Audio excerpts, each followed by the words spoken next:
Welcome to the Midwest Game Nerds Podcast. I'm your host, John, and here with me today are Brian. Hey. And Alex. Hello. Today we're going to hit on some feedback, random game news, and a bunch of what we've been playing, including but not limited to more God of War and Nintendo Labo. But before we get to all of that, if you want to follow us on social media or see all the places you can listen to or watch the show, check out MidwestGameNerds.com/links. If you haven't been paying attention to our social media, we do in fact have a Patreon now.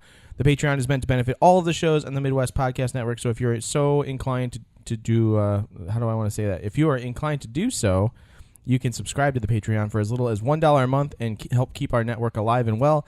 As always, we do appreciate your feedback, which you can send to MidwestGameNerds@gmail.com. And don't forget to follow us on Twitch, as well as rate and review us on your favorite podcatcher.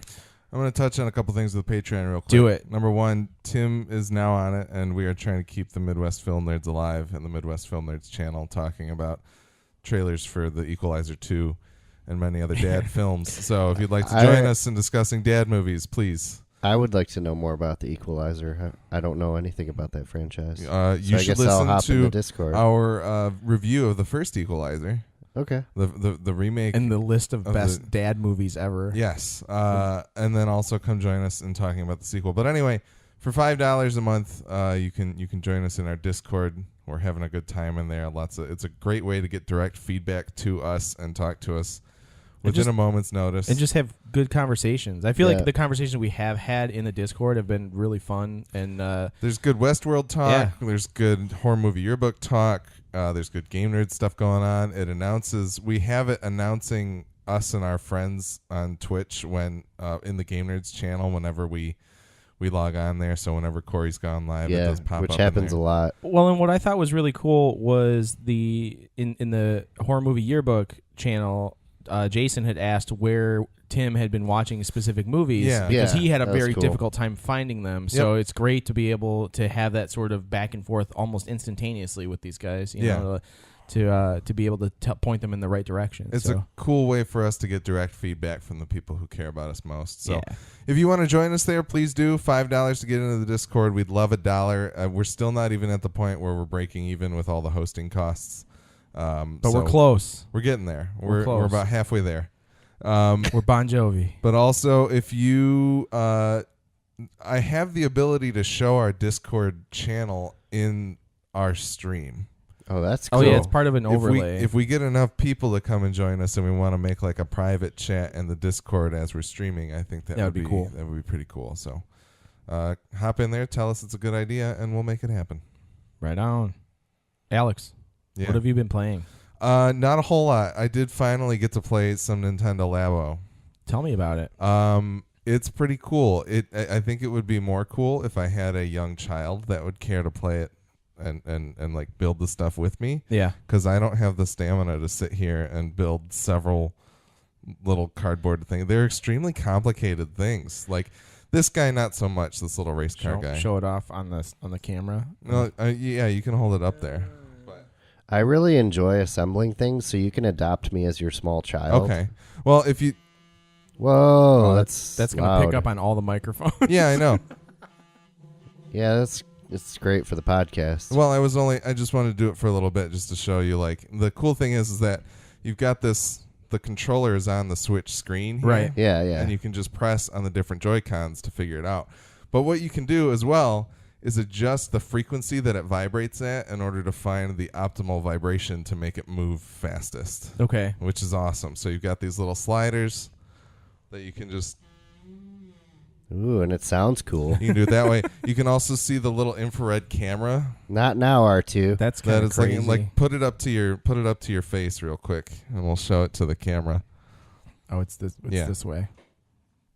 So you can see John in the little green camera that's at the top. Oh, no way. There. Yeah. So there's a lot of really cool things in here, and it's cool because it not only goes through the steps of how to make it, and then you can play with it a little bit, but there's also the Discover tab that kind of tells you exactly how the engineering behind it all works. That's sweet. Interesting. It does show me here in the menu when you go to the make thing here. You've got like... It took me 10 minutes to do this guy. It's supposed to take an hour and a half to like 2.5 hours to finish the fishing thing. You can go all the way up to, I think it's 210 minutes max to finish the piano. So okay, it takes a lot of work. Yeah. But it is a lot of fun. It is very cool, and I think it would be a lot of fun with any youngins in your life, and to get them excited with like STEM and engineering kind of stuff. Yeah, it's the sort of thing that I wish I had more time to like play with, just to mess with the programming aspect of it. Yeah, and I haven't even delved anywhere into. I haven't gone into the Toy Con garage at all yet. But I feel like it's the kind of thing I wish that I had as a kid. Oh, for sure. Like Lego Robotics was cool, but it wasn't very guided of an experience. Yeah. And so like this Nintendo crafted experience of like build this thing and then play with it, and then here's how it works and do different things with it. It all comes together really well, and it's a pretty inexpensive package. So. All things. I'm guessing Lego Robotics, given how much Lego products cost, was way more expensive. Yeah, than it was like- Labo. it was like $300, I think. The Yeah. base, so you could like, buy a Switch. the basic then- Mindstorms package originally was like $300 or $350, but the thing is, like, there was so much you could do with it. Like, the possibilities were endless, and you can go online now. Like, there was a guy who made like a paper airplane mechanism out of Mindstorms, where it actually folds the paper airplane and then launches it when it gets to the end. Man, I would have been so excited to play with that I mean, stuff. here's another But I little was probably example about here. 50 when it came out. This is the fishing rod, the part of the fishing. I haven't made the actual reel yet, but like this kind of thing took me half an hour to put together here. Maybe you're just slow at folding. I'm not that slow. I mean, Aren't you an engineer? yeah. You know what they need to do is Not a Nintendo pro cardboard folder. Like Okay. Nintendo needs to team up with IKEA so that they can put all the building instructions on the Switch and like the Nintendo Labo for like all the IKEA That's things. not a bad idea. Have Mario and all of the Yeah. pictograms. Yeah, showing you how to like which screws go into which pieces and whatever. I will say I do like the fact that it's like making me want to pull my Switch out of the dock and like and have actually in use my it hands instead as of just Yeah. Before we started recording, John was commenting about how weird the Switch looks without the Joy-Cons attached to it. Because I mean, I can't even. it just looks like a really like a fat phone. tablet. It's, yeah, phone, like phablet. it's like yeah. the original Android tablet. Yeah, it's the Yeah. Android G1. Right. No, it's like the first color Kindle or whatever. Like super fat, like Yeah. 7-inch screen for optimal reading experience. 30 minutes of battery life. Right. So no, it's cool. I'm looking forward to doing. Have you more of it. noticed? I was actually this is something I've been meaning to ask everyone, like on the internet too. But like, has anyone noticed any difference in their battery life after having it docked forever? Like, No. Well, I haven't. because that's something I'm always like. Mine's always if you leave your cell phone plugged in for too long, or even your iPad or whatever, like eventually the battery just kind I of thought that caps out wasn't- and then kind of burns away a little I bit. thought that like, wasn't true anymore of the new It- types of It batteries. depends that are on the used. battery type. Like lithium-ion batteries are I was say you'd probably know supposed to more be. about it. They're anyway. supposed to be pretty resilient in terms of battery life, but I don't know what's in the Switch, and it's kind of people have been going back and forth on like battery discipline. I always try to drain it fully before I put it back, at least. But Yeah. so far I haven't noticed anything appreciably different. The thing is, the battery life is so wildly different depending on what game you're playing. Yeah, that it's or really just hard what you're to doing tell. in general. Yeah, I mean, I know my standby, like just having it in sleep mode or whatever, lasts at least a week. This thing's Like, been out of the dock for a week and a half, and it was Oh, at they seem to have improved that then, because I remember when I first got it, like it would lose like 10%. Yeah, just like- well. sitting out of This thing's been out of the dock for about a week and a half, and I have like 22% in it right now. That's so not it's yeah, pretty so good. And that was they after seem doing to some have Labo stuff with it. So, tweaked the standby mode with the updates. probably. Okay. Yeah, Cool. But other than that, I don't think I played anything else. I did buy Super Hot VR, but I haven't had a chance to play it yet. Nice. But I am chomping at the bit to do that. Going back to Labo real quick, have you gone and looked at like how well it sold? Like, Not yet, but the NPDs should be a pretty pure illustration of that, seeing as how you cannot buy it digitally. So, Right. Well, they do take into account some digital stuff as well, but I'm just have curious if it's going to be the sort of thing where they're going to have expansion packs where you can buy more cardboard stuff or whatever. I'm assuming it has to do very well in order for them to do that. But the question is, like, how well is it actually doing, and will they have future support like that? It's been pretty easy for me. Like, I found it in Best Buys. Like, it's not like it's Yeah. sold Yeah. out everywhere, but I think they were pretty well prepared for it. So it's hard for me to tell. But When I was at Meijer today, the only thing they had one robot kit, and that was really? it. Yeah. yeah, so I mean, I think it's doing pretty well. it seems like it's gotten a pretty positive reception. I haven't heard anybody care. Yeah. Even UPS came out and was like, "Here's our Nintendo Labo. What do they call it? The Toy-Con container," and it had it was a cardboard case that had slots for all of the different Toy-Cons that you could make and fold it together. It looked really cool. That's cool. Interesting. So they should totally make that, because otherwise these random cardboard things will just be lying around the house. Right. But no, I think it's all recyclable. I think it's been doing pretty well for them, because it's a very unique experience. It's the most STEM you'll get out of any video game console to date. There's nothing like this on the Xbox. It's such or a wild the idea. So only Nintendo would come up with something like this. yeah.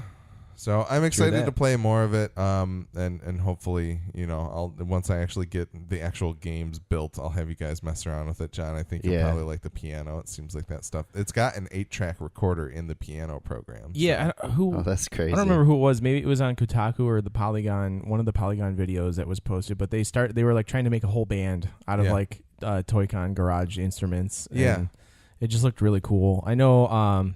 Not Jason Schreier, but Kirk Hamilton on Split Screen is a musician. Like, he wrote all of their music for their podcast and is a very avid musician.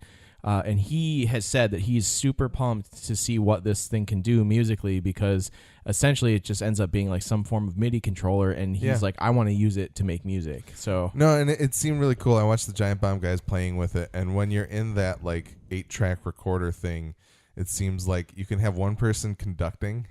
So there's one Joy-Con in the conductor, and you can do this to like set the tempo essentially. Well, what would be sweet is if you could program the Joy-Con for air drums. That'd be pretty cool. Like something along those lines, like the position, like you moving, like you have like a starting position, and then like as you move them, like you're able to hit different percussive instruments. The way you do beats. The interesting thing about it is the way you do drum tracks now is there's a little cardboard card that has dots in it. Yeah. And you punch out the dots.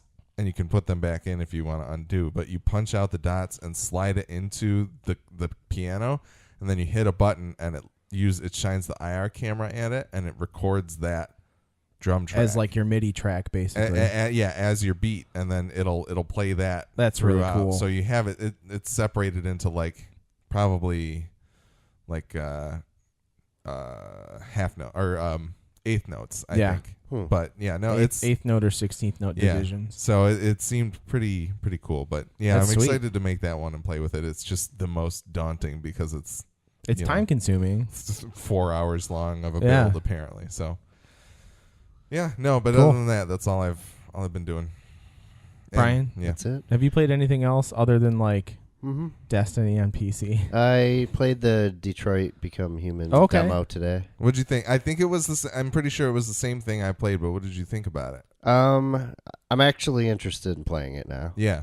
Because it does seem like my kind of game. Because I like kind of narrative adventure type things. Choose your own adventure style, basically. It's like Telltale on crack. I did 2 playthroughs, too.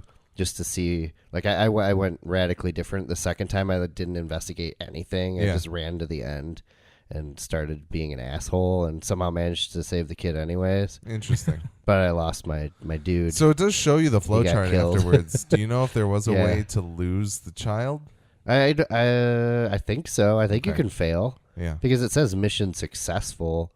I mean, both playthroughs I did, I succeeded in saving the kid. But I would imagine there's probably a way you can somehow save the android as well, but I'm not sure. I think I don't remember if that's how mine went or not. I don't know. I can't remember anymore. Yeah. It's been too long. My second playthrough, I had to actually sacrifice my own android. Your own guy to save. Yeah. So I didn't really have any options left because I didn't investigate anything. And, I'm just real curious because I know that the game centers around 3 different androids. Like, if that's just that dude's section, how long is this game going to be? Is it 90 minutes long? He probably has other sections. I don't know. So. You just killed I would him. assume that at some point all 3 of them kind of like... Yeah. Well, but From if he dies, then you just closed out the quest line. You can't even do anything. Well, then you don't I mean, get that's him. supposed to be part of the game, though, is that there are extreme consequences. Yeah. So, I mean, I'm hoping that each of the characters have their own, like, they have multiple cases or whatever they have to do, and then they all tie into one larger storyline. That's what I'm hoping for, what I'm expecting, but maybe I'm expecting too much. Either way, I'm actually kind of curious about it now, and I wasn't really before I played it. Well, speaking of David Cage, Beyond Two Souls is free for PlayStation Plus this month, so pick that up if you want to try some other. Is it on PS4?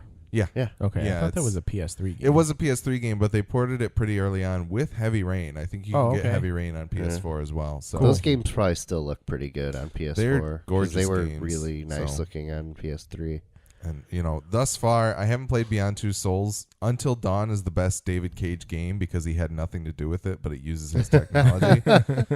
But Heavy Rain is a really interesting experience, I think. So people should check that out. Yeah, I heard some pretty good things about Heavy Rain, but I didn't. It sounded like Beyond Two Souls was kind of mediocre. Yeah, I heard bad things about it, but I haven't played it, so I want to. Now that it's free, I will certainly give it a try. But yeah,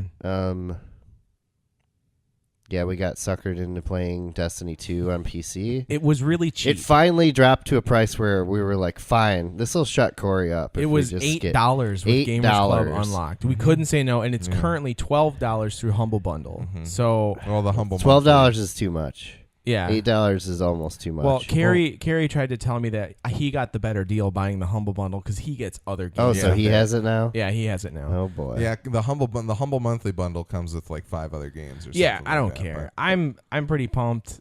To be honest with you, it's very nice on PC, but the community for like Crucible is so small that I played the same people like 3 rounds in a row, and they're really fucking good, and it was really, really embarrassing. Yeah, we got spanked pretty bad the one round we were playing. It was pretty terrible. But it feels great though. It looks does. great. It's a completely different game on PC. Probably one of the better optimized games I've played. I mean, I guess with my PC now, it's kind of hard to tell. But even then, there are some games I play that don't run that well, and I'm like, really? Everything should run well on this thing. Well, I tried that. That was a while ago. I didn't mention it because I barely played it, but I got a free copy through Twitch Prime of the Shadow Tactics game, which I had heard really good things of, but it runs like shit. I don't understand why. It's just like a isometric, some games tactical are just game, poorly optimized, and it doesn't even look that good. Yeah, it just doesn't run good. So that kind of put me off from playing it, even though I've heard it's amazing and it seems like it's a lot of fun, but I just can't play it if it's like that choppy. Well, now that you guys have graduated to PC, that means I never have to play Destiny ever. Well, again, and that was the thing I'm I was okay with debating. all of this. I was debating with Corey because he was saying like skip Curse of Osiris entirely, like don't even bother if you want to buy any of the expansions, get Warmind for PC, but I'm already locked out of things from Curse of you Osiris. literally can't do things if you don't buy all of the DLC. You can't do any of the Flashpoint on Mercury unless you get Trial or Curse of Osiris. So that kind of sucks. I'm just trying to get Corey to buy us copies of the expansions. Yeah, but that's not going to happen. But that's the thing. Like with the original game, with the game in the first place. What I mentioned was that there's no point in me even playing on PS4 anymore because literally our entire crew isn't going to play. Like no one's interested in picking it up again. So what's the point? Like I might as well just move over to PC and play there. I mean, Nick and Rick and Gojo will probably hop in at like the Taken King point. Well, I've seen Nick and Gojo play still off and on. No, they do. But I mean, I don't know what they do when they play. Like I would imagine they just like hang out and do patrols or whatever. No, I mean they do. They don't play Crucible. Yeah, Crucible exactly. Sucks, well, it does now. Yeah, it always did. No, it was awesome since the beginning. In the first Destiny. No, it wasn't. It definitely has a learning curve. It's not.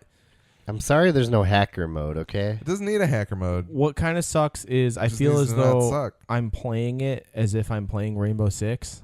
Like I'm doing, like I'm twitching myself back and forth, like moving in ways that I would be moving in Rainbow. I'm using Rainbow Six tactics in Destiny, and it doesn't work. No. Yeah, it's a different game. So it just, I need to figure out, I need better guns in the game. You just got to team shoot everything. Yeah, it's super annoying. Mm-hmm. But yeah, it's that still, was not a part of the first game. It's still again, it feels like a completely different game on PC. It looks fantastic. It runs great. it's still fun. Like the story's fun. You know, playing it is enjoyable. Yeah, it was fun knocking it out in about 2 hours. Yeah, so It might have been longer than that, but we got through it pretty quick. Yeah. What else? Did you play anything else? Do we want to mention Overland? Or are we saving No, it? we're gonna I save ended that. up not playing any more of that because I thought we were going to hold off. We're gonna save it. I haven't played any more either, so we won't go into it Okay. right now. Works. I want to play more, but I did finish God of War.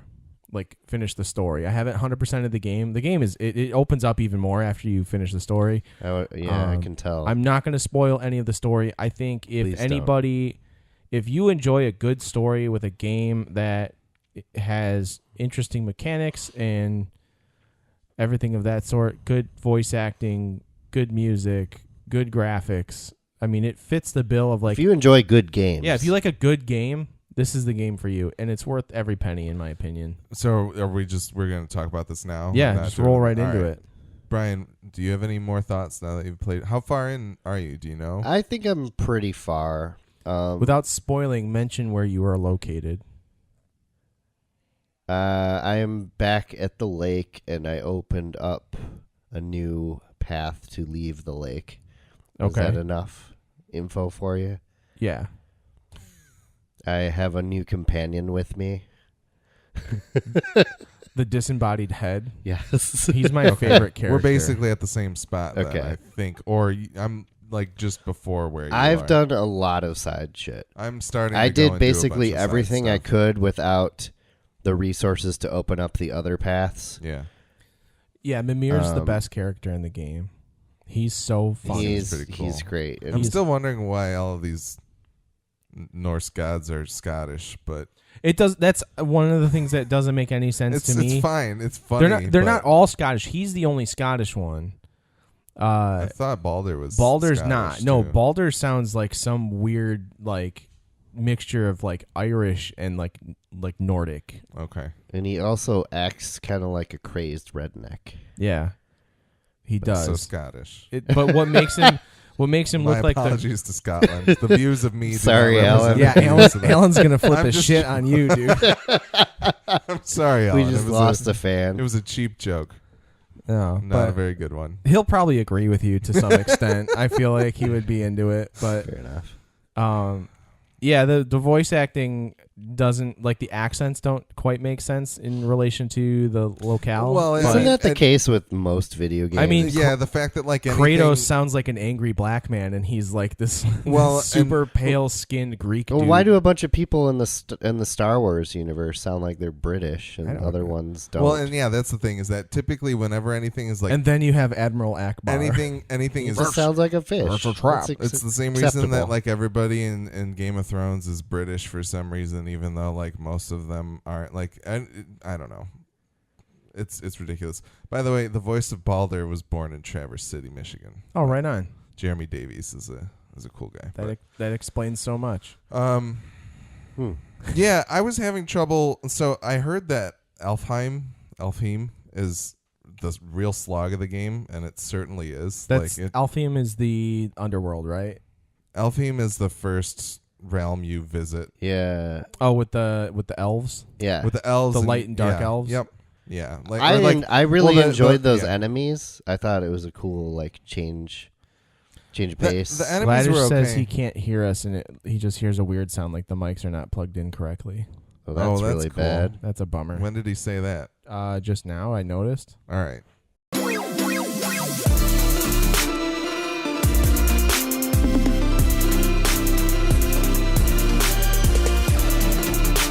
I was talking about Elfheim. And how it's You the talked slog of about the how game. you liked the enemies. I don't know. Something about it just didn't really grab me. Plus, like, I don't think the game does a very good job of teaching you how to be successful with the combat. But I can kind of see that, but I also think it just leaves it open for you to figure out how you like to fight the best. that's fine. But, like, I don't feel like it's that. I can't just sit there and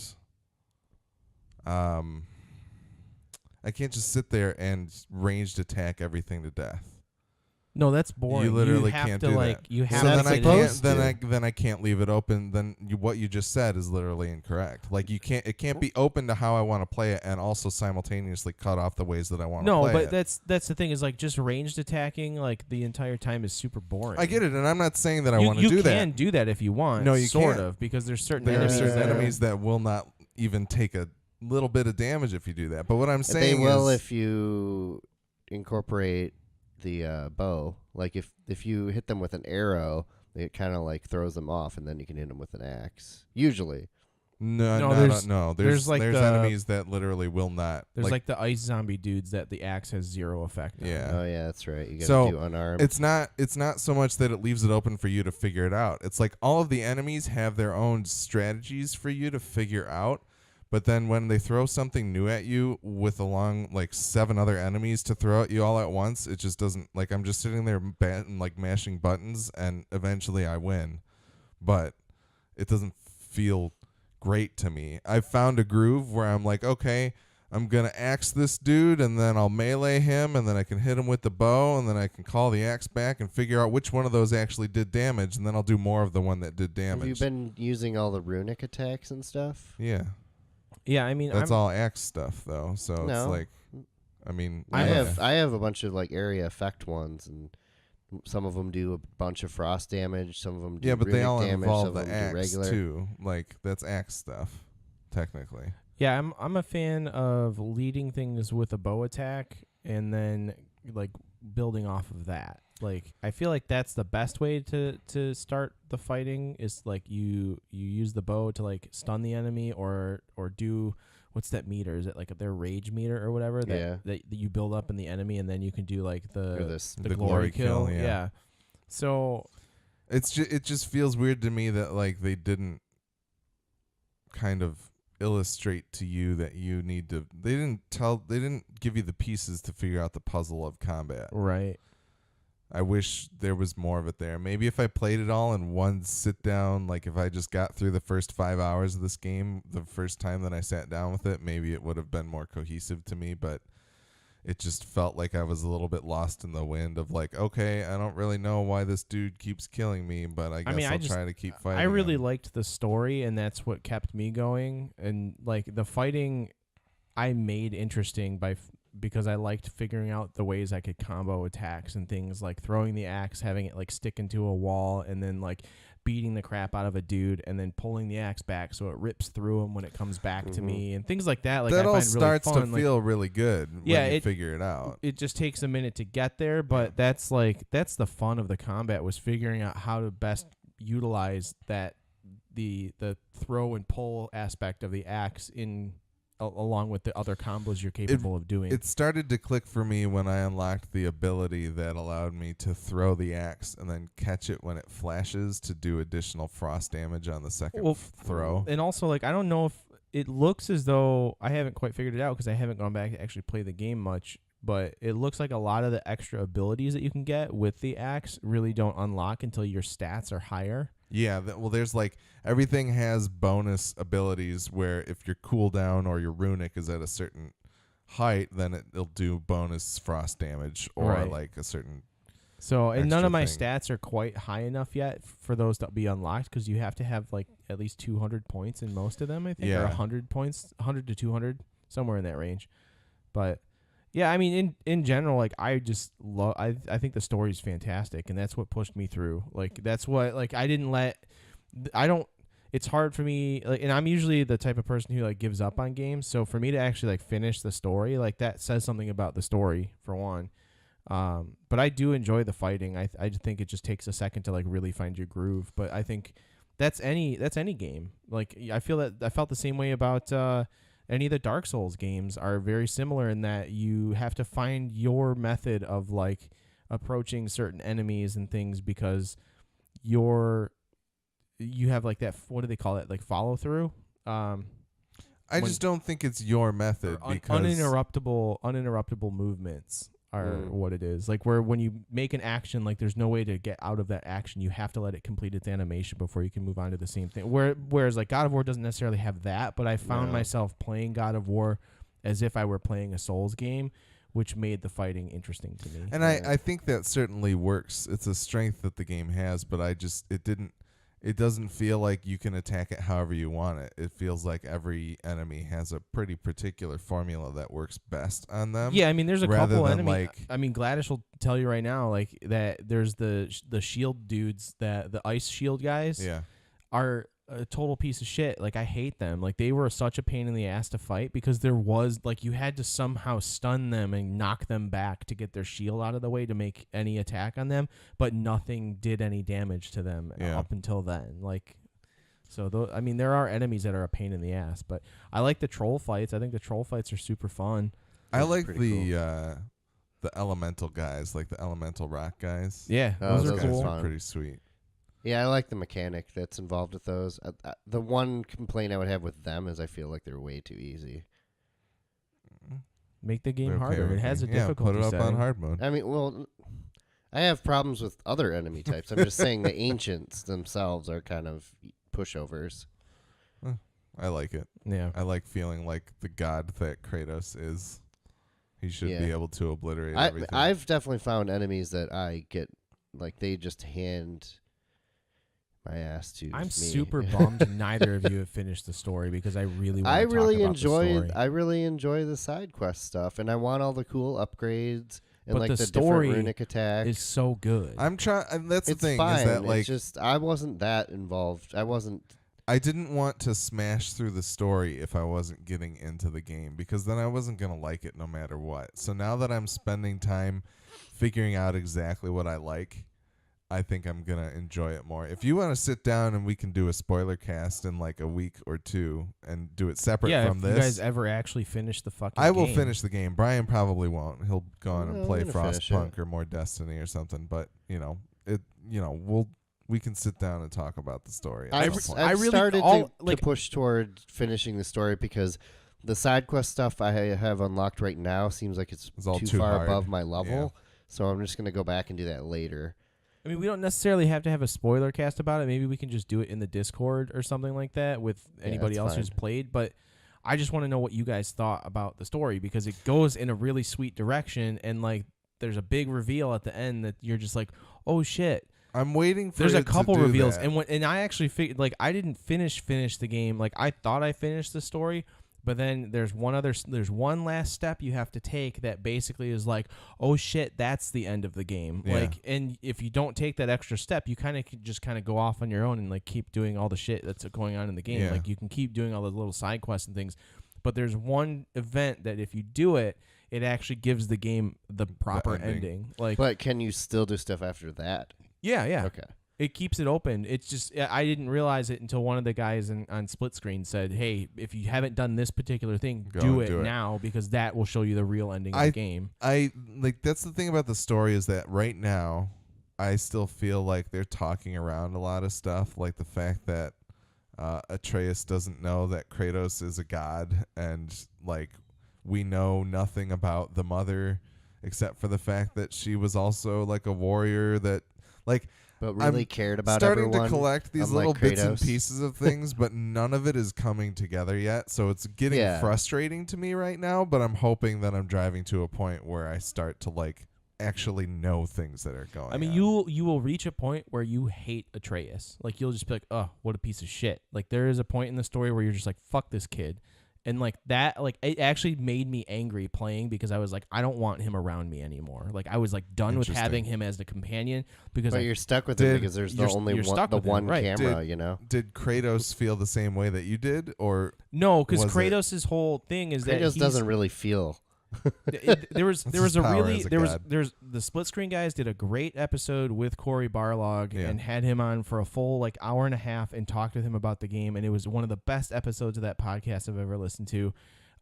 Just to have them sit down with a developer that like this dude, he like all his blood, sweat, and tears went into this game, and like I mean, we all watched the video of him crying reading the Metacritic reviews or whatever. Like the Giant Bomb dudes, I haven't watched it. The Giant Bomb dudes also sat down with him an hour and talked about stuff that was not directly. It's not spoilery for the game, but it's all about like leading up to where he was before, like where he was after he left God of War 3 Yeah. all the way up to when he started working on this God of War. Okay. Because he went and worked with like George Miller and George Lucas on like TV shows and movies. Oh, no shit. And then came back. He worked on the Mad Max game a little bit, and then he came back and did God of War. Oh, interesting. So, but yeah, like there's just like these points in the story that like hit, and you're just it like completely alters like the way you feel about the characters that you've grown to like love like and enjoy. And that I just found that like I actually like really fucking hated Atreus at one point, and I was like I don't even want to be around him. Like I wish I could just tell him to go home, like, and just sit in the cabin in the woods and just cry, like, and then I can just go off and do what I need to do. But you can't do that, and you're kind of forced into having him around, because I think that's kind of what Cory Barlog wanted to convey, is that you almost have this resentment for what this kid has become because of you, and you're just like.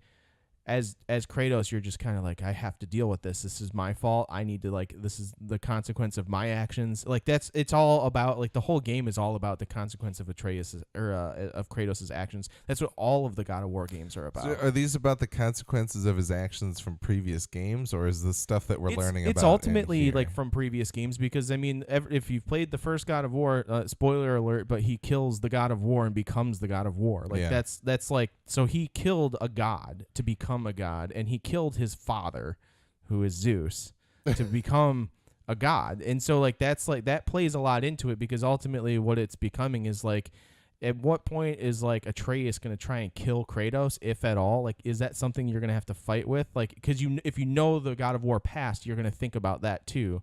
So I don't know. I like the interplay between the characters. I think all these little reveals of things that happen. You guys have met Freya, obviously, right? Yeah. So like she plays a huge role in the game later on too, and it's just like the little connective tissues between all of the characters is like really fucking cool. I really enjoy that's what I want to talk to you guys about, is like that, but we can't, because I don't want to spoil any of the awesomeness of the story. So I don't know. That's end rant. How much were you reading all of the lore and stuff as you collected it? I at certain points I stopped and went through all the stuff that I had collected. Yeah, because like I don't like doing it as I'm playing, because it kind of ruins the continuity. But if I felt I was in a particular like lull in the game, I would stop and like go through my menus and like check out the weapons I had and everything. Maybe I would go and upgrade my armor, and then I would like read through a bunch of the lore that I was looking at. So yeah, because I haven't done any like exposition dumps as of yet to go. And read I haven't really looked either. I don't even look at the bestiary, which would probably be useful. Yeah, that would probably help me a little bit too. Mimir is going to end up being your favorite character, because he says the best shit in the whole game. Like his stories are great, and his little anecdotes and quips. And he also doesn't have a body. They're so really cool. Funny. Oh my god! And then the two dwarf dudes who those guys are great. They're so okay. Like, because man, I don't the blue one's the best. He just at this line that he keeps repeating after you've beaten the game about him. He's just like, I can feel it in my scrot. Like, and he just.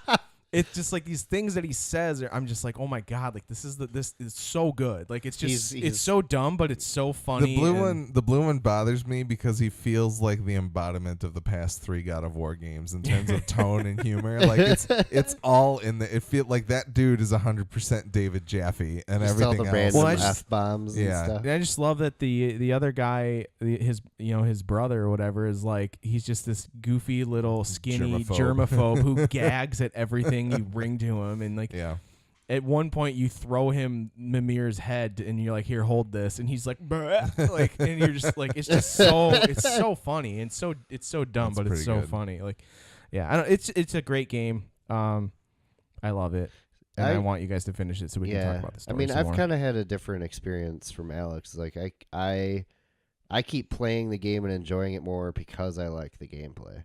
Yeah. Like I haven't been that interested in finishing the story because I want it to keep going. Well, like I don't want it to end. Well, and you started off not really knowing how you felt about it, and then you were like, I'm really starting to appreciate the way this the game more I builds. played it, the more I enjoyed it, and the more I didn't really want to see the conclusion anytime soon. And I think you will go down the same path, Alex. No, I'm starting to get there too. Like now that I've been living in a little bit more and I've gotten used to the different tools in the combat toolbox, like it all is, I wouldn't say it's clicking, but I'm like finding a rhythm that I enjoy. So I'm getting there. I definitely, really consider what skills you unlock first. At some point, you're going to end up with so much XP unlocked. that you don't even know what to do with it. But I have almost everything unlocked skill-wise. Like I have enough XP to do that. What helped me is unlocking the skills that fit my play style more first, and then I kind of just started doing the other. Like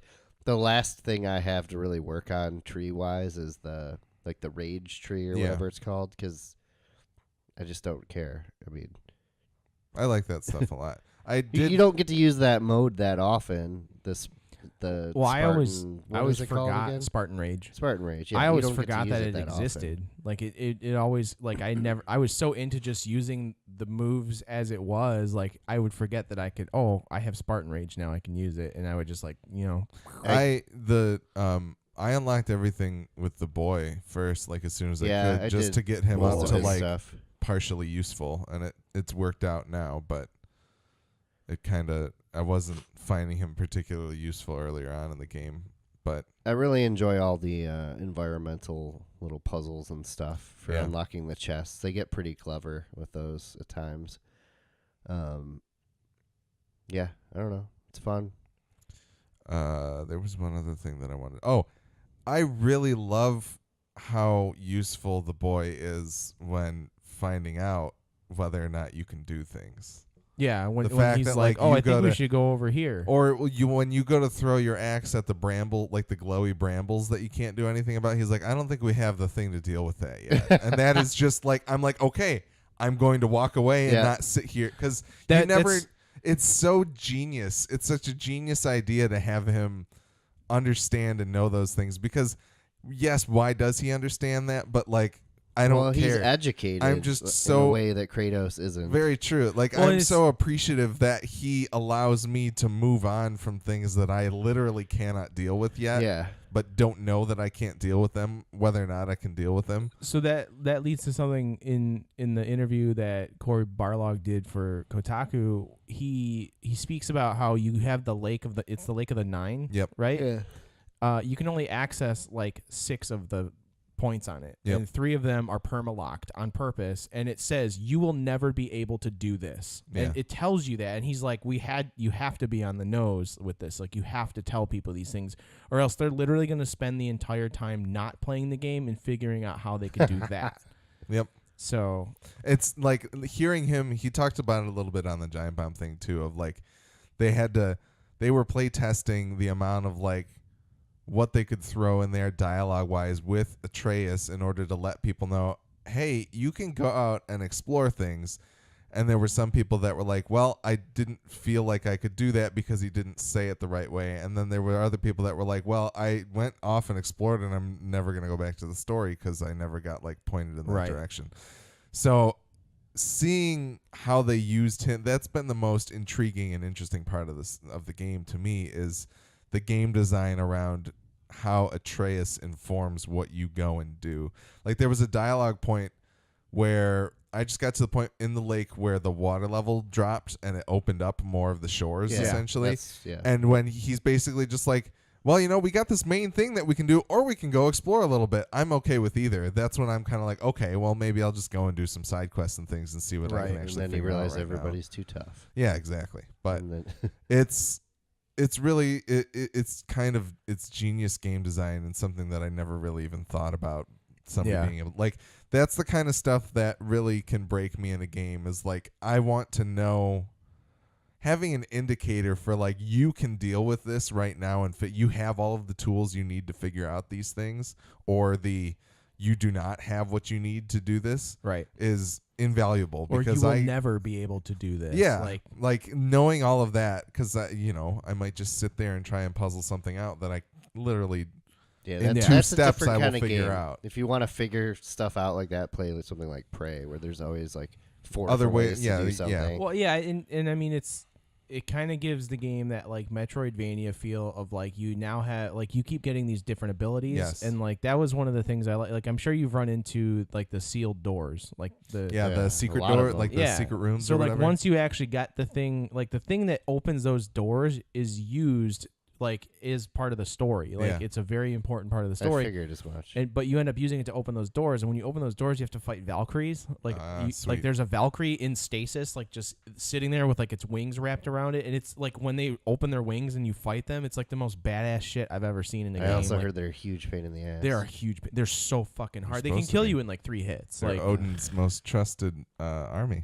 And I don't really know how to like not get killed by them. I the furthest I've gotten with one is I got one down to like 25% life left, and then I was dead. I fought my first Traveler today. Okay. Have you faced a Traveler yet? I guess not. Did you or no? I don't remember. It's the Probably. dudes with like the golden armor that. Oh no, yeah, those guys suck. Where you have to like break the armor off of them first. Yeah. Like it takes 2/3 of their life bar to break the armor off. Yeah. Those guys are pretty cool. Like I died probably 15 times, but I enjoyed it because I was like, I know I can do this. I'm just being impatient or stupid or. Well, and that's where like that Dark Souls-y patience comes in, and like learning how to use your dodge properly, and actually the dodge ability that freezes time or like slows time down is super helpful in that sense. Like that was the only other thing I was going to ask about. I know like when the yellow emanates from the attack or like the like charge up, you can block that. You can time the block in order to get an advantage. Yeah, parry. When the red circle, that means you can't block it. It means you can't block it. You have to dodge. Yeah. Okay. If you dodge it right, is it supposed to do something? If you dodge it right gives with you an that opening. With the ability, it does the time stop or whatever, the time slow. Okay. I don't have that ability. Right, good to know. It's one of the runes, I believe. I think so too. Okay, that's why. But I'm pretty content with what I've been rolling with.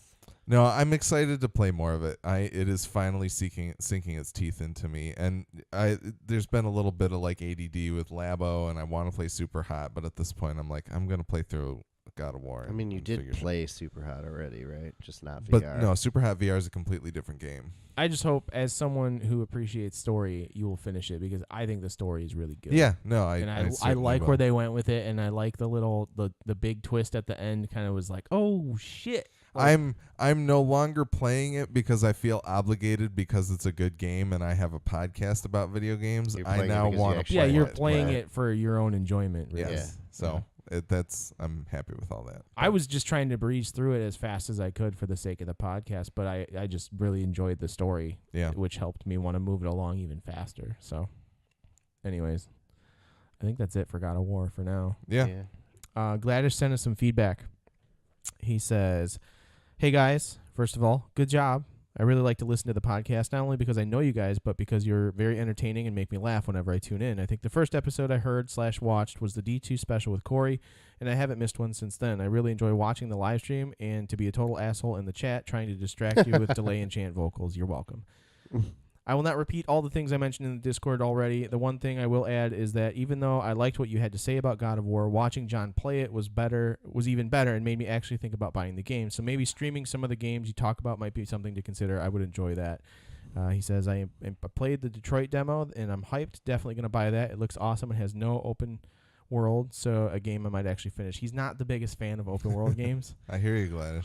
And then he brings up Wanked Wednesdays, which is our Wednesday Rainbow Six mandate that we have. It's a take on Ranked. Yeah, Wanked Wednesdays. So we finally have one day where we play Ranked and try to get good. Even though we lost a lot of the matches lately, I feel like we're improving. Most of the matches end in overtime, so we're not that bad. We still have communication issues we need to work on, mostly because Alex, a.k.a. Google Maps, left us, and we suck at precise call-outs. But we also need to stop arguing with each other in the middle of a match. We are toxic as fuck. That's good material for the videos I make, but not something that will help us get better at Ranked. Also, I just want Gladys to have good videos. I don't care about what my rank is. The videos are pretty funny. Yeah. Also, 2 things I realized after last Wednesday that I want to share. Number 1, our best strategy apparently is embracing the bullshit. Maybe we just try too hard when we play Ranked or whatever. We'll see how the next Wanked Wednesday is going to work out. 2, Brian needs to drink when we play. After he finished his Manhattan, he transformed into Rambo. Which is true. Brian spent the entire match like bitching about how bad he was doing, and then by the time he actually had a buzz, he had all the kills. Like he just destroyed the round that we played. It was pretty damn funny. It's too much pressure. I crumble under the pressure if I'm not And then 3, relaxing. there is no third. I said 2, and now he wants me to say Wachkatzelschwaf for no reason, because that's a German term for a squirrel's tail, which is apparently extremely difficult for Americans to say, but I'm actually decent at saying it. Good to know. But Germans can't say the word squirrel because the QUI sound is one that they can't really formulate with their mouths. Yeah. It's kind of funny. Interesting. And then he says, in the end of this feedback email, I want to officially invite Alex back to rejoin the Fun Squad and get wanked on Wednesday. And help us find our way. And he says, wait for lame excuse in brackets. I was ready to join you guys Wednesday. Yeah, I just here's the lame excuse. I didn't know because I needed to RSVP like I Jim needed did. to RSVP and I didn't know ahead of time, so it didn't work out. But Yeah. no, I certainly, it is not by my intention to stay away from the Fun Squad, and I will certainly rejoin. And he says, keep up the good work with the podcast, and I wish you guys good luck with Patreon. Embrace the bullshit, and hail to Lord Tachanka. Yeah, indeed. So Thank you, Gladys. I wanted to jump into that because he talked about God of War. So Yeah. we haven't touched on our news Yeah, let's at all. Let's knock that out. All right, Let's hit our news bits. news time. Did you fix the internet? It's fine. It kept the IGN article kept kind of reloading or whatever. So, Brian, the story here is you. There's not much of a story here other than CD Projekt Red has confirmed that they are showing an RPG at E3, which is exciting because it has to be Cyberpunk 2077. If it's not even Cyberpunk, how disappointed are you going to be? What if they show up and then like, guess what? Witcher 4. I mean, I'd be totally pumped for that. What Seriously? if it's The Witcher 1 remastered? By the way, Cyberpunk That would isn't- also be cool. Cyberpunk 2077 isn't actually the title of the game. It's just called Cyberpunk, and it's coming out in 2077. Yeah, it's going to take them that long. That would be really sad. Yeah, they're just going to show like drawings of it and stuff. Stick figure drawings. Yeah. There's no loot Storyboards. boxes because loot boxes won't be a thing in 2077. Sorry. But yeah, I mean, to me personally, that's super exciting because I mean, the more I think about it, like The Witcher 3 is definitely like in my top 10 games I've ever played for sure that I haven't entirely formulated, but it's there. It's in that list. For the Cyberpunk game akin to that would be just it'd be amazing. Like for the 30th time, I'm hoping the sci-fi of Cyberpunk buys me in more to the CD Projekt Red. That's what I'm saying. Like I'm Witcher. way more into sci-fi than I am fantasy. Yeah. Me so too. I'm like all about this. Sweet. Yeah, it'll be exciting. We're starting to E3 is like less than a E3? month away. Exactly. June 12th through the 14th. Maybe a some little year more than a we'll month. go. Yeah, that would be exciting. But yeah, so we're getting the news, the trickles of what's going to be there and what's not. So Someday. yeah. Awesome. Next. I put this in here. So they put the third trailer out for Red Dead Redemption. It's gotten 21 million, 22 million views almost since It it had was posted 12 this within week. 24 hours. Yeah, so so it's it's insane. been pretty nuts. But basically, it looks very good from a storytelling standpoint and a graphical standpoint. I'm still curious to see some gameplay. I know that I'm sure it'll deliver. IGN got a chance to play some of it, but Yeah, it looks pretty beautiful. I'm still not completely convinced that it will meet its October date. Although the fact that they're like talking about it and letting people touch it now Pumping out means that trailers. it should probably make it. So we'll see. But no, Fingers crossed. it looks beautiful. Yeah, that And fire looks awesome. as I think I said to Brian last time, I hope the GTA Online of this literally is just Westworld. I want it to be Westworld. I want to be able to walk from my apartment in GTA Online Holy shit. that down would be to a amazing. subway that takes me into the Westworld park of Red Dead Redemption 2. That would be awesome. That would be so good. But no, it looks great. And I hope the October 26th release date sticks. I am pretty sure every single person we know will buy this. Yeah, no, there will be Goodwill Hunting in Red Dead Redemption 2 for sure. Where we make our friend Will go hide in the game somewhere, and then everybody hunts him down. We're gonna find you, boy. Yep. So Yeah, free roam was a blast. Yeah, no, it was really good. That was like the first the foundation for GTA Online, was Yes. just blew things out in all different directions. Was Grand Theft Auto 4 before Red Dead Redemption? I have no idea. I don't know. I think so. I'm trying to think of what Yeah, was the it was before. So that like the GTA 4 free roam was good, but then I feel like But there was nothing you could do. Like Yeah. there were no objectives, and there was nothing to earn or whatever. But I mean, I just read an article about that recently. Like I don't remember what site that was on, but they went back and revisited GTA 4 yeah. free roam, and they were just like kind of talking about how you had to make your own fun and how Yes. cool that was. Yeah. But at the same time, there wasn't. It was really cool anything because going Red on. Dead gave you the ability to go and like demolish hideouts with your Yeah. friends and stuff like that. That was like that. That's where it really hit its stride. So, I feel. the most fun that I ever had playing Red Dead Online, Goodwill Hunting aside, this is kind of adjacent. There was one time we went down to Mexico and took over the castle and just tried to Tried to keep hang it on to cleared it. of Policia for long enough, and it was a fantastic experience. Eventually, I think it was Santana, started killing us because I don't know, he didn't like us killing He his didn't Mexican brethren. Yeah, he but- didn't want you in Mexico. Yes, but no, it was a lot of fun. So I'm hoping that kind of fun can be found in Red Dead 2. I'm sure it can be.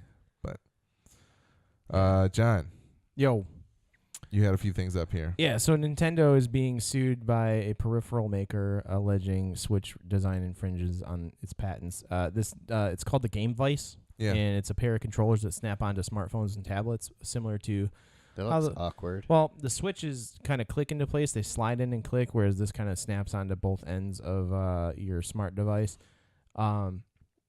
They actually, this isn't. What I read in the article is that it's not really like a patent troll sort of situation. Like they don't have this No. design like just kind of on a table somewhere. They They actually made these. physically manufacture these, Yeah. and they were released in like 2015. Yeah. And so like they're saying like the Switch is infringing on this patent. I don't really feel that's the case personally. Like I can see the similarity. Like there's an obvious similarity in the design. visually. But because I don't think Nintendo's Switch is like impairing the sales of this particular device, which is geared towards smart devices. I Well, don't see but how the- anyone would ever confuse them. I don't see like, I mean, I it's probably like I highly doubt they saw any drop in sales when the Switch came out. I don't think anybody was buying them to begin with. So See, but the thing is that patentable ideas can roll back to the simple log line of like having controllers that connect onto a tablet-like device. no, I know. And that describes the Nintendo Switch. So there's a possibility that a judge will look at this and say something like, Well, they've already lost one. Like Yeah. the company, the Game Vice company, lost a previous lawsuit for the same exact reason. Okay. All right. Well, then And they're trying again. I don't remember under what guise necessarily, but they're trying to sue again. And it's just like, to me, like I get it, but at the same time, I'm like, this isn't harming their sales. Like the Switch isn't going to harm their sales. well, but it's not so much of a harm their sales kind of thing. So I mean, yeah, that might be what they're trying to do it under right now. But the idea that like they have a patent that holds that idea, and it means that Nintendo should have licensed that patent if they were going to do this technology. But we can't litigate modern United States patent law in a video game podcast in a short 'cause amount of time. What do we 'cause- know about it? Yeah, and it's a cluster anyway. But I don't know. I mean, we like Nintendo, but it's not like we need to cheer them on. Like if somebody finds that these guys deserve money, then they probably deserve that money. Like they're not going to take down the giant of Nintendo, but Nintendo also needs to do the due diligence of looking through the patents of all the countries that it's operating in and making sure that they're not stepping on any toes, because everybody's got to play by those rules. That's how it works. Yeah. So, it's interesting. But yeah, we'll see. Next. So Bungie is going to release the Destiny original soundtrack Music of the Spheres, which was written by Marty O'Donnell and Paul McCartney. Bungie started reaching out and pulling down the illegal, like, mocked up versions of the Music of the Spheres in an effort to prepare people for the actual release. Not sure how it's going to be released. I would assume, like, knowing Bungie at this point and all of their crazy ass collector's editions things that they're making. They're going to end up with some crazy huge box set thing that comes with who knows what that you can have as a collectible. But yeah, it's kind of cool that they're actually going to do this. It was funny because Marty O'Donnell had no idea, and he was like, "Oh, that's cool. Like, thanks for telling me now, guys." Like, after he's been fighting for 4 or 5 years now to have them actually release it. So, yeah, they don't care about him anymore, sadly. no, it's kind of a bummer because he's super prolific and awesome at what he does. So. I mean, he worked with them for like a decade on really like long Halo time. stuff. But I don't think it was necessarily them. I mean, I'll have to go back and like he doesn't like talking about it. He's I'd obviously, be really he obviously takes it curious like to very know personal. the real story behind. I'm sure. what went I think down. Activision pushed him out, is what I think. Like I think I can see that. because they were the ones who basically scrapped his entire Music of the Spheres to begin with, and was like we contracted out the soundtrack. Can you to make somebody something else. that sounds more like a Call of Duty soundtrack? Yeah. So We need more guitars, but more distortion. he did. I don't remember the name of the podcast. I'll find it real quick because I have it on my list of things. But he did an episode of a podcast where he like talked about his it's the Academy of Interactive Arts and Sciences Game Maker's Notebook is the name of the podcast, and he did an episode talking about his experience working on Destiny and everything. Was it that one? I think pretty sure it was this one. It might have been a different podcast, but maybe it was Split Screen. Was it Split Screen? I don't know. I can't remember anything anymore. I'm over. I'm done.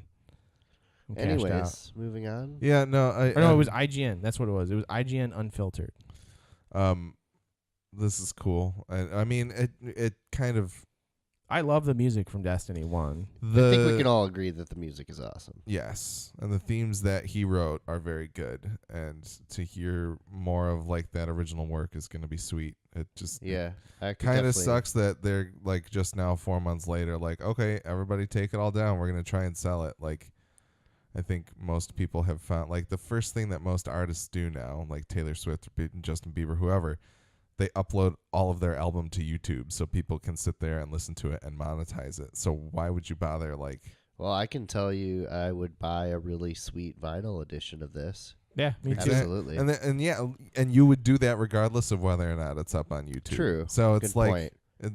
they don't need to make that squash that goodwill. But anyway, Well, I mean, it could be a purist kind of thing where They want quality the control. version, quality control is one, but also like the versions that people have released. Marty O'Donnell has even said these are very close, but they are not exact. not the unfinished, Right. not the finished stuff. So- Okay, that makes sense. Like it could be that they like if they're gonna release it, they want to release it in a way that is really cool and make it like a collector's item of sorts for the hardcore fans who want this sort of thing.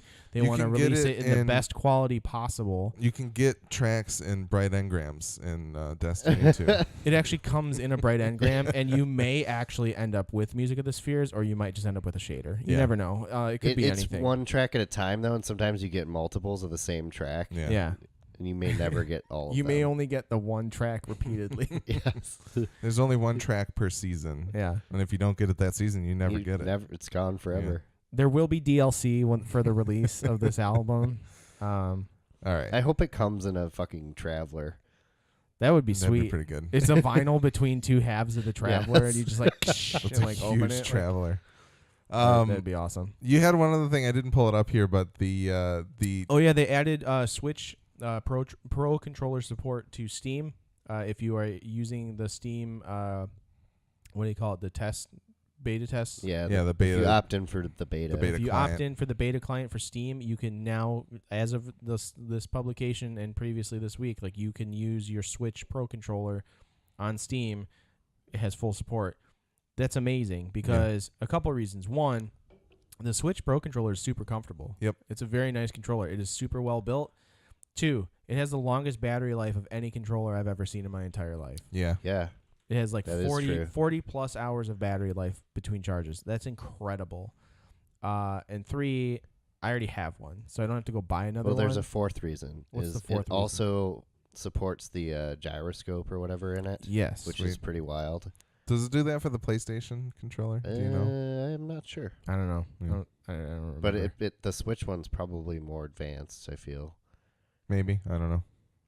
But yeah, I'm really pumped about this because I've been talking about buying a new controller for my PC so that I have one that's just what I use with the PC for games that use controllers. Yeah. Instead of me having to flip flop between using my Xbox controller with my Xbox dongle thing. Yeah. So I'm pretty pumped about this because I love the Switch Pro controller. It's fantastic. It's worth every penny of a controller because if you think about it, I thought it was perfect, but the more I used it, the more I realized there's like issues with the D-pad.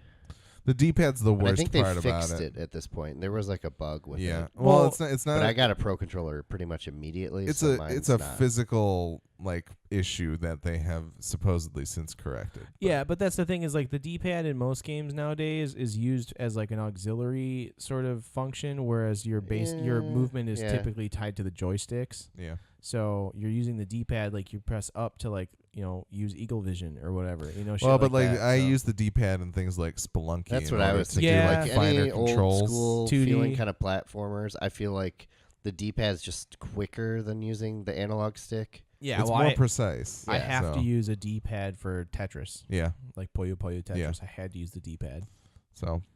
But yeah, it's really cool. I think the controller's on sale right now too through Amazon. I think it was down to like $50 or something like that. Cool. It's pretty cheap. Yeah, 70 is a all lot. things considered. Well, that's the thing is like if you look at your average Xbox controller, if you're getting the Xbox One controller, they're like 65, and then you buy the play and charge kit, which is like another $25. Like you're $90 in the hole with that. And with this controller, you get everything in one package, and it has a battery that's going to last way longer than the Xbox One. True. So. And they give you a really long cord with it. Yeah. Yeah, they do. It's worth it. Definitely worth the purchase if anybody's in the market for a new controller for their PC. Yeah. Yep. Consider that. Lastly, in the news section, there was some news from the 1UpX Esports tournament that was coming fast in June. And we were promoting it. Yeah. We were going to go. They had a message on their Facebook says, "Dear fans, we have some good news and some bad news. The good news is that we've gotten so much positive feedback and interest regarding our event that we are without words and extremely thankful for everyone's excitement of what we're doing. What started as a simple idea over 2 years ago has grown into the event that is which, as we are finding, is not done growing yet. 1UpX Esports is here to stay because of you. The bad news is that due to the amount of rapid growth in such a short amount of time, we actually need a substantial amount of additional legal work done, which will not be feasible to complete in the time for the event to occur as scheduled. So currently we are at a standstill until that is ready. Therefore, June 22nd through 24th dates will have to be canceled, and the new event will have to be rescheduled. The legal work will have to be completed before we can actually pick a new date, and that will go by what is available when we are ready. We are open to suggestions if anyone knows a great venue with untapped potential.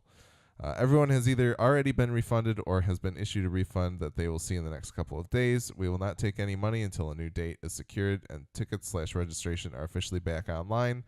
The website will reflect these current changes in the next couple of days. While this is all working out, we will still be showing up to other events with official 1UpX Challenge booths. We would love to have you come out and game with us. We will also still be broadcasting the Kick-Ass Gamer Show on Twitch. And we are looking forward to special guests who will come on the show for us to show us a thing or two in their favorite game. PM if you are interested. There's a little more to the message on Facebook. But it's sad that it's postponed at this point in time. We're hoping they get all that stuff worked out. Definitely. And that they get a new date in the books soon because it sounded like a really cool event. It'll be better for it. Like everything will be in order. They've got some additional planning time and stuff like that. Exactly. So we wish them luck, and hopefully maybe we'll have to hit them up, see if they want to come back on once they get another date. For sure. So cool. That it? Sounds like it. I think that's it in terms of all the other stuff. No other big review for this episode. What's up with the rest of the network? So Westworld is in Thanks, full Brian. swing. I didn't mean to steal John's line. That's fine. Westworld's in full swing. John joined me last week since Nick is on his honeymoon. I've listened to both episodes. Yeah, what It's have kind you of thought? Exciting. Yeah. Are you learning things from Yes, Westworld FM? Kind of blown my mind with some of your talk about it, and then I further looked into things online, and a lot of people talk about it around the office. Yeah. And Good. it's interesting. So you can use our knowledge to blow people's minds at your office if you listen to Yep. Westworld FM. New episodes are usually out Monday night or by Tuesday, usually at the latest. Horror Movie Yearbook just put out an episode. They did a 2008 movie titled The Ruins. It's a pretty good episode. Go check it out. They also talked about some Avengers Infinity War spoilery stuff at the end of the episode. So if you're missing the Midwest Film Nerds, please go check that out. You can hear a little bit of it there. But other than that, not a whole lot else going on. Preacher will be back in June at some point when the show comes back on. There is a week of overlap with that in Westworld, so it's going to be a hairy week, but we'll figure it out. So let's throw in a Game Nerds episode in that same amount of time. Yeah, it's probably the same week. But Preacher season 2 is up on Hulu as of right now, so go check that out on Hulu if you haven't caught up yet. Do it and listen to Gone to Texas. Yup. But yeah. Yeah, if you want to listen to or follow us on social media or all the places you can listen to or watch the show, check out MidwestGameNerds.com/links. I said that all weird and wrong. That's fine. But yeah, if you haven't been paying attention to social media, we do in fact now have a Patreon, as we mentioned at the top of the episode. Please check out patreon.com/MidwestPodNet. That's Midwest MIDWEST pod POD net NET. You can go there. You can donate as little as $1. Subscribe. Do it. That little bit. It doesn't seem like much to you, but it is a lot to us, and we would really appreciate it. You don't have to. We're not going to require it. No, but help us cover our costs because, even if we would love to make a lot of money off of this, but I would also, even more so, I would love to stop losing money on this. So. That's the key factor there. Yes. And as always, we do appreciate your feedback, which you can send to at MidwestGameNerds@gmail.com. And don't forget to follow us on Twitch, as well as rate and review us on your favorite podcatchers, such as iTunes, Stitcher Radio, Google Play Podcasts, TuneIn Radio. We're on like Podbean too. That are one of those like we're everywhere. We're all over the place. Even other aggregates just kind of collect us and put us up without our permission. So podcasts.com. Yeah, something like that. Yeah. There's a bunch of them. There are. But yeah, rate and review us so that we can climb the charts. People love us and tell us how much they love us. And then yeah. Next time, I don't think we've got things set in stone yet. Oh, I was gonna trying to figure stuff out. That's what I was gonna do. State of Decay is the next big release. It comes out on the 22nd. I want that, and that'll be a day or two after our next episode. So we might have another lingering episode here. Maybe I'll make you guys come over and build the Labo stuff with me, since Brian wants me to adopt him. Yeah, and, we should do a video of that. Yeah. No, that would watch me drink beers and make Labo stuff. Yeah, break some cardboard. Right. But yeah, we'll figure it out. If anybody has anything that they would like to hear about, please let us know, and maybe we'll pick it up. I know people are enjoying Frostpunk and BattleTech. I would love to check out BattleTech, but I really want to play both of those. I feel like I have to get through God of War first. Me too. Yeah. So. And eventually we'll talk about Overland.